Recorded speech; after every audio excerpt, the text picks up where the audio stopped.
বলতে পারেন। বাপ যদি বলে ভাগ ভাগ করছে বুড়া তোর জন্য আমি থাকবই না, চারটা জিনিস আছে তার মধ্যে তিনটা বাড়ির চলে না, একটা চলে হয় না, বাড়িতে তিনটা চলে না। কি কি?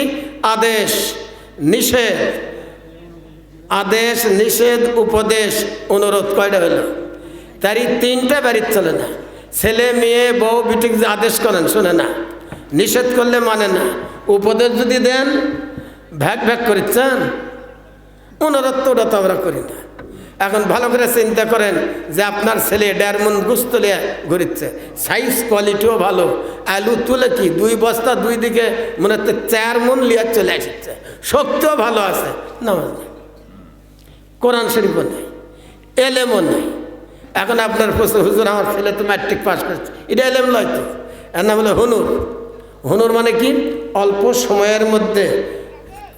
সময়ের মধ্যে বিস্তর টাকা লাভ করা যায়, ওর মধ্যে হালালও নাই হারামও নাই, মানে হালালও বোঝে না হারামও বোঝে না, কেমনে বোঝে না সেটাও বোঝে না, এলেম নাই যে বুঝবে কিভাবে?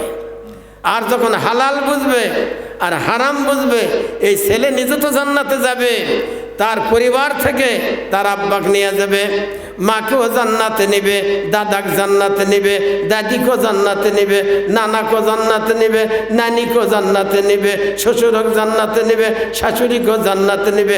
যে বাড়িতে খায়া ভাত খায়া হাফেজ আছে ওই বাড়িওয়ালাক নেবে, আবার বাড়িয়ালিকেও নেবে।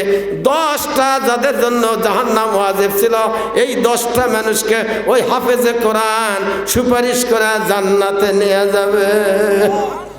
চিন্তা করেন। এখন আমার ছেলে মনে করেন ইঞ্জিনিয়ার, প্রতি মাসে 3 লাখ টাকা পাঠিয়ে দেয়, মনে করেন, আপনাদের কথা বললে মন খারাপ করে।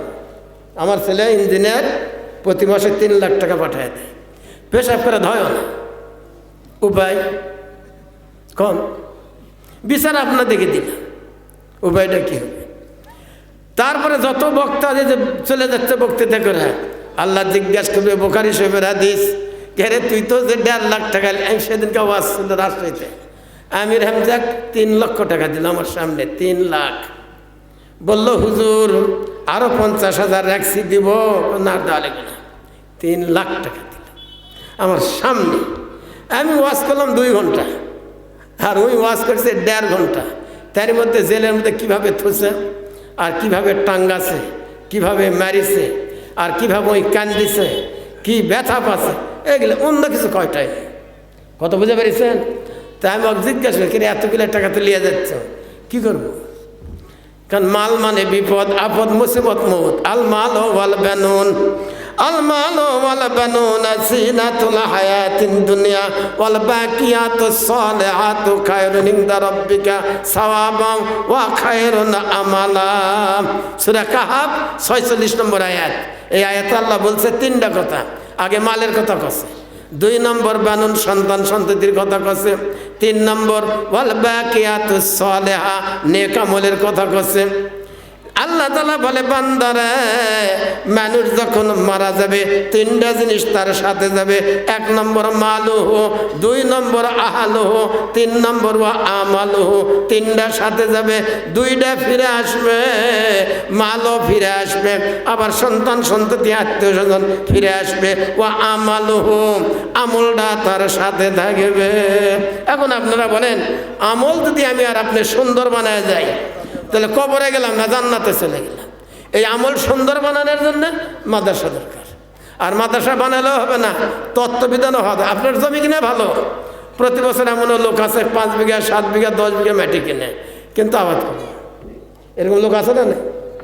আবার দোকান মেলাগুলো আছে, দোকান মালও তুলেছে কিন্তু বেচা কিনা করে না, মাল থাকবে। এই মাদ্রাসা হবে, আর ছেলেপেলের আমলও হওয়া লাগবে। নিজের ছেলেপেলে যে কয়েকটা আছে মাদ্রাসা দেওয়া লাগবে, যেন আমার ছেলেও হাফেজ হয়, আমার মেয়েরাও যেন হাফেজা হয়, আমার লাতিওরাও যেন দিন পায়, যেন আমি কবরে যখন চলে যাব আমার ছেলে আমার যেন 2-3 কাতার আমার এত তারা হাফেজ আলেম যেন আমার জানাজা করে। যদি কোনো সন্তান যদি জানাজা করে, ওই বাপ জাহান্নামে যাবে না, জান্নাতে চলে যাবে। তো এগুলা করবেন না কথা কম। এজন্য কোরআন শরীফের আয়াত আল মাল ওয়াল বানুন, আল মাল ওয়াল বানুন জিনাতুল হায়াতিদ দুনিয়া ওয়াল বাকিয়াতুস সালিহাতু খায়রুন ইনদা রাব্বিকা সাওয়াবান ওয়া খায়রুন আমালা। এই আয়াতের সামনে আল্লাহ রাসূল বলেন, মসজিদুন নববীতে রাসূল বললেন, এক ব্যক্তির তিনটা ভাই ছিল। এক ভাইকে ডেকে ডেকে বললেন, ভাইজান তুমি আমার কি উপকার করবেন? উনি বললেন, আপনার শক্তি যতক্ষণ আর ভক্তি ততক্ষণ, আমি তোমার সাথে থাকবো ততক্ষণ। তোমার শক্তি আর তোমার বুদ্ধি যতক্ষণ, আমি তোমার কাছে থাকবো ততক্ষণ। এরপরে বললেন, দ্বিতীয় ভাইকে বলেন, আচ্ছা ভাই তুমি আমার কি করবে? বলে, আমি তোমার সঙ্গে ওতপ্রোতভাবে থাকবো, কিন্তু ঘটনা হলে এই, যখন এরকমভাবে তোমার বেমার হবে আমি তোমার চিকিৎসা করব। বাংলাদেশ যদি ফেল হয়ে যায় ভারতে নিয়ে যাব, ভারত যদি আউট হয়ে যায় সিঙ্গাপুরে নিয়ে যাব, সিঙ্গাপুর যদি না পারে তোমাকে আমেরিকাতে নিয়ে যাব। বলে, আচ্ছা মরে যাই তো, মরে গেলে আমি ওখান থেকে নিয়ে চলে আসবো প্লেন ভাড়া, নিয়ে এসে কী করবেন? চার কাজ করব, গোসল, কাফন, জানাজা, দাফন, তারপর বলে বাড়িতে চলে যাব। তাহলে বড় ভাই চলে গেল, এটাও উঠে গেল। ছোট্ট ভাইকে জিজ্ঞাসা করে, ভাইজান তুমি আমার কি উপকার করবেন? আল্লাহ রাসূল বলেন, মসজিদুন নববীতে হাজার হাজার সাহাবায়ে কেরাম বসা, তাদের সামনে আল্লাহ রাসূল বলেন, তাহলে ছোট্ট ভাই তাকে জিজ্ঞাসা করা হলো, সে বলবে আমি তোমার সাথে আছি, তোমাকে আমি মক্কা শরীফে থাকবো, তলবিয়া পড়বেন আল্লাহ লাব্বাইক আল্লাহুম্মা লাব্বাইক, সেখানেও থাকবো, তুমি ঢাকা গেলেও থাকবো, বিলের মধ্যে গেলে থাকবো, পুকুরে গেলেও থাকবো, ব্যবসাত গেলেও থাকবো, তুমি নামাজের মধ্যে গেলে থাকবো, বিয়ে শাদীতেও থাকবো। বলে, ভাই আমি যদি মারা যাই কি করবেন? তোমাকে গোসল করে কাফন পরাবে, আমি কাফনের মধ্যে ঢুকবো, যখন জানাজা দিয়ে যখন দাফন করবে কবরে তোমার সাথে চলে যাব, লাস্টে তোমাকে নিয়ে আমি জান্নাতে চলে যাব। আল্লাহ রাসূল বললেন, কোন ভাই ভালো? বুখারী শরীফের হাদিস। শোনেন, আমি দেখাবার পারছি না। তাছাড়া 8টা জান্নাত ডান হাতে, 7টা জাহান্নাম বাম হাতে দেখায় দিতাম। অনেক জিনিস দেখা যায় না।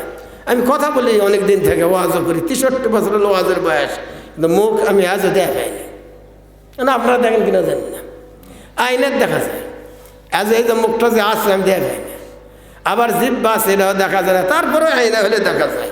তা আইনার কথাই বলি, মুখ দেখা যায়, কথা দেখা যায় না, জিহ্বা দেখা যায়, স্বাদ দেখা যায় না, লাগ দেখা যায়, বাতাস আপ ডাউন দেখা যায় না, চক্ষু দেখা যায়, পাওয়ার দেখা যায় না, কান দেখা যায়, কথা শোনা দেখা যায় না, মাথা দেখা যায়, ব্রেন দেখা যায় না, হাত দেখা যায়, পাওয়ার দেখা যায় না, পাও দেখা যায়, চৌলাত শক্তি দেখা যায় না, বেগম দেখা যায়, ভালোবাসা দেখা যায় না, তরকারি দেখা যায়, স্বাদ দেখা যায় না, মিষ্টি দেখা যায়, টেস্ট দেখা যায় না, বডি দেখা যায়, রূহ বা আত্মা দেখা যায় না। কেউ কয় যে জীবন নাই, তাহলে মানুষ পাগল করবে।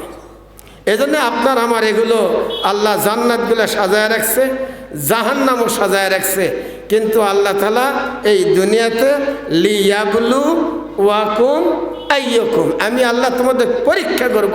কি পরীক্ষা? আহসানু আমালা, উত্তম আমল আমি আল্লাহ আমার কাছে কে আনতে পারে। এখন উত্তম আমল কি? আচ্ছা মনে করে ভাটা করে, যেমন শহীদুল ভাই আছে, এরা ইটার ভাটা বহুদিন ধরে করেছে, এটা উত্তম আমল?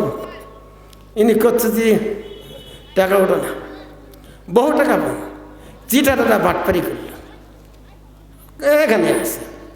তার মানে দুনিয়ার যতগুলো কাম করবেন এর মধ্যে আল্লাহ কোনো শান্তি রাখেনি। একটা রাখেছে কি, যদি আপনি তাহাজ্জুদ পড়েন রেজাল্ট আপনার রিজার্ভ হয়ে গেল।